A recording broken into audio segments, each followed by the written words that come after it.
Hi everyone, Dr. Jeff here with you again this week. I'm here with Megan. Today we're going to talk about Stu McGill's Big Three.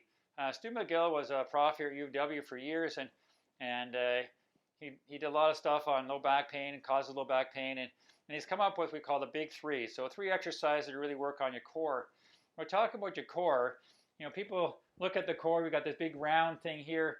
That's all part of your core. You also have an inner core, which is right inside your spine. So you've got this outer core, this inner core, and we want to make sure your core is strong in all directions. If you think of like a basketball post stuck in the ground, put a basketball post stuck in the ground and you cement all around, that's going to last for years. But if you put it in the ground and you only cement the one side of it, what can happen when you get a big wind or a storm? The basketball post is going to lean towards the non-cemented side. And the same thing happens to your core. If you've got a weakness in your core somewhere, when things get stressed, that core is going to break down. So we're going to talk about these 3 exercises that Dr. McGill says are the big 3 to work on your core. So the first one we're going to do today is called the crunch.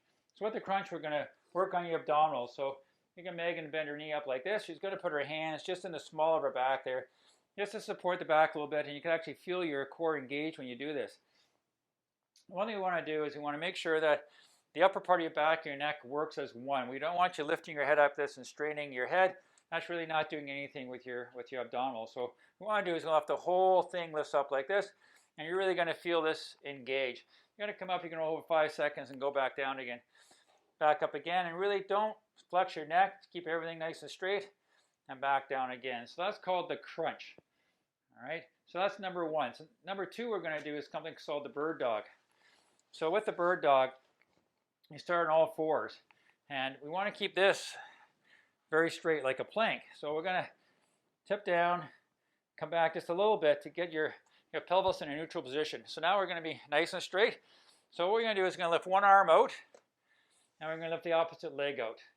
Now you're going to hold that. And the whole idea is try and keep this straight. Try not to keep your body from going this way or bending up and down.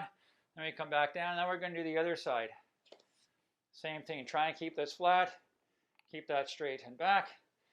And if you want to make this even tougher, what you can do is you can stick one arm out and one leg out, and now they're going to go back and forth. That's it, back and forth like that. That can make this exercise a little tougher. When you're doing the bird dog, start with sets of 5 on each side and kind of work your way up. So next one we're going to do is called the side plank. So this one here, we're going to start with our knees at 90 degrees, just like this. We're going to have our body straight, elbow right below our shoulder. To go with this one, now we're going to actually work a little bit on our side muscles here. So the bird dog worked our glutes and our back, and the abdominals worked the crunch worked our abdominals. So now we're going to work on the side. So this one here, we're just going to lift up the hip up. We're going to get it up off the ground. Again, nice and straight. And that's going to work these side muscles. Back down, we're going to do that, count to 5. If you want to make this a little tougher, we can straighten our legs and now go up. And now we're getting our knees off the ground as well, so it makes it even tougher. So if you can do that and back down, and you want to do that, you want to make it even tougher, we can go back up again. And now we're going to lift our leg up, move it back and forth. We can even take our arm then and wave it around in a circle. That makes this even tougher on that, and back down.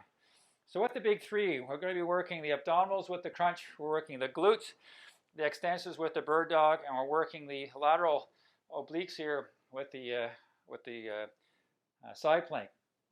So that's going to really work on your core. When you're starting these exercises, you want to start small. So start with working on maybe 1 set of 5, work your way to say 3 sets of 5, work your way up to 3 sets of 10. It all takes time. When you're doing this, make sure you hold the position for in between 5 and 8 seconds.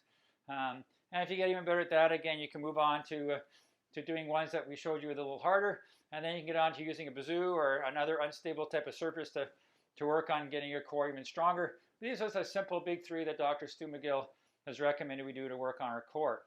If you have any questions or anything we talked about today, you can always email me at jgoldsworthy@goldswellness.com, or you can talk to me on Facebook. And I'm Dr. Jeff, and with Megan, and we've got your back.